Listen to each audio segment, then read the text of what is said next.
Segunda carta de Paulo a Timóteo. Essa é a carta final e mais pessoal de Paulo. Ele a escreveu enquanto estava, uma vez mais, aprisionado, e ela é dirigida ao seu querido colega de trabalho e protegido, o jovem Timóteo. Não sabemos exatamente quanto tempo se passou desde que ele escreveu a primeira carta a Timóteo, mas podemos perceber que a situação de Paulo mudou e para pior. Ele está preso em Roma, o que poderia se referir ao seu tempo em prisão domiciliar mencionado no capítulo 28 de Atos. Ou pode ser que ele tenha sido libertado daquela prisão, vivenciou outra longa temporada de ministério e então foi preso novamente em Troade. De qualquer forma, Paulo diz que está no meio do seu julgamento do tribunal e isso não está indo bem. Ele tem certeza de que não irá sobreviver a este. E para sair dessa situação obscura, Paulo apela para Timóteo, que parece ainda estar em missão em Éfeso. Paulo pede a Timóteo para vir ficar com ele na prisão para que possa passar-lhe a missão de criação de igrejas que ele iniciou. O modelo da carta é bem simples. Há duas grandes sessões onde Paulo desafia Timóteo. Primeiro, a aceitar seu chamado como um líder e depois, antes de ir até Paulo, para lidar com os mestres corruptos que ainda causam problemas em Éfeso. Após isso, Paulo conclui a carta. Paulo começa agradecendo a Deus por Timóteo e sua família, especificamente por sua avó, Lóide, e sua mãe, Eunice. Elas imergiram o jovem Timóteo na história das Escrituras do Antigo Testamento. Elas suscitaram nele uma profunda fé no Messias, Jesus. Assim, por causa dessa fé sólida, Paulo oferece a Timóteo seu primeiro desafio.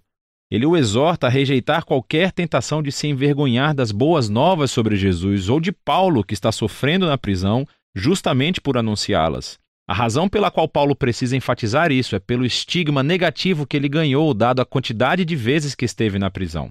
Isso fez com que muitos dos colegas de trabalho de Paulo duvidassem da sua vocação como apóstolo. Ele menciona dois homens, Fígelo e Hermógenes. Eles desertaram Paulo, pois ficaram com vergonha de estarem associados a ele, que agora era um criminoso acusado. Então, Paulo pede a Timóteo para rejeitar qualquer medo da vergonha e vir vê-lo. Paulo sabia que esse era um pedido caro, que poderia colocar Timóteo em perigo.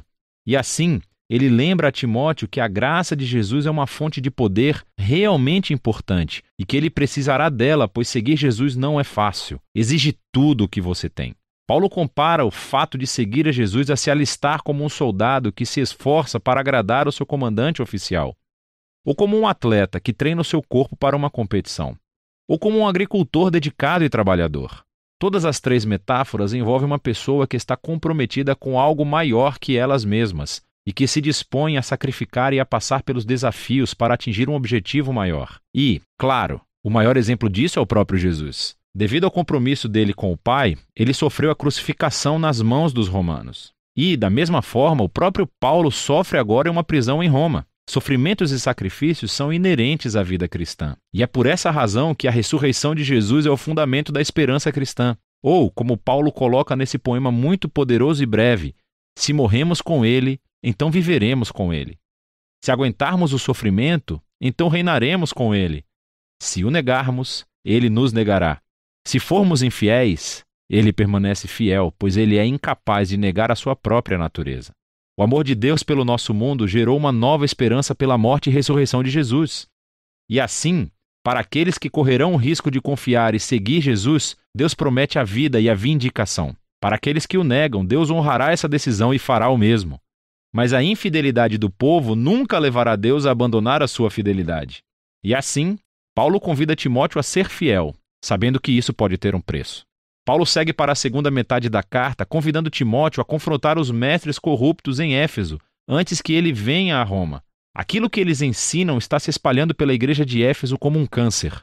Eles atacaram e corromperam um número de mulheres influentes da igreja. Provavelmente, essas mulheres são aquelas ricas com as quais Paulo teve que lidar na sua primeira carta a Timóteo. Ele não fornece muitos detalhes sobre a má teologia dos mestres. Timóteo já sabe disso, mas ele nos dá uma dica. Ele diz: eles pregam que a ressurreição já aconteceu. Agora, não sabemos se os mestres estão seguindo uma negação filosófica grega de toda a ideia de ressurreição corporal e acreditam que isso é realmente apenas uma experiência espiritual, ou se eles simplesmente distorceram os ensinos de Paulo sobre a ressurreição da vida, que começa agora através do poder do Espírito. De qualquer forma, o problema é que eles abandonaram a futura esperança vigorosa da ressurreição e da nova criação. Em vez disso, eles abraçaram um cristianismo privado hiperespiritualizado que está desconectado da vida diária. E assim, Paulo convida Timóteo a levantar líderes fiéis, os quais ensinarão as verdadeiras boas novas de Jesus.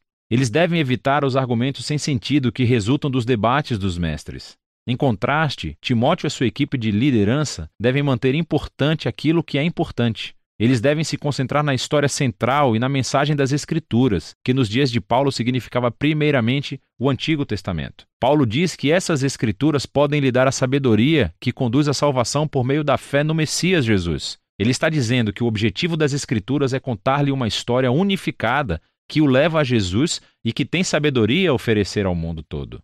Então Paulo fala sobre a natureza e sobre o propósito das Escrituras. Ele diz que todas as Escrituras são inspiradas divinamente, literalmente pelo Espírito de Deus. É uma referência ao papel do Espírito em guiar o autor bíblico para que aquilo que ele escreve seja o que Deus deseja que o seu povo ouça. E Deus fala ao seu povo nas Escrituras sobre um propósito muito prático. Ele diz que elas são úteis para o ensino, dizendo-me coisas que eu não sabia antes. Elas são úteis para o desafio, provocando-me sobre as coisas que eu digo que acredito, mas com as quais eu não vivo consistentemente. Elas são úteis para corrigir-me, para expor as minhas formas confusas de pensar e me comportar.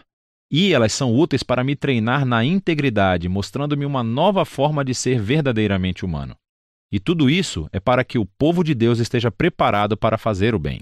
Paulo encerra a carta lembrando Timóteo que ele provavelmente não sairá vivo da prisão. Então ele pede a Timóteo para vir o mais breve possível, antes do inverno. Ele não quer congelar em sua cela e precisará do seu casaco de inverno que deixou para trás. E também, Timóteo poderia trazer aqueles documentos pessoais que ele deixou em Troade quando foi preso. Ele também menciona Alexandre, que é um homem especialmente perigoso a quem Timóteo deve evitar. Provavelmente ele é o responsável pelo aprisionamento recente de Paulo. Paulo conclui mencionando como quase todos o abandonaram na prisão. E agora, a sua única fonte de conforto é a presença pessoal de Jesus que está com ele e o salvará mesmo se ele morrer. E então a carta termina. A segunda carta a Timóteo permanece como um lembrete de que a vida influente e a missão de Paulo foram marcadas pelo desafio, pelo sofrimento e pelas lutas persistentes. Seguir Jesus envolve risco e sacrifício. Significa viver a sua vida com tensão e desconforto. E essas coisas não são um sinal da ausência de Jesus. Pelo contrário, como Paulo descobriu com gerações de cristãos após ele, que, exatamente naqueles momentos sombrios e difíceis, o amor e a fidelidade de Jesus podem se tornar mais tangíveis e reais. E é disso que se trata 2 Timóteo, a última carta de Paulo.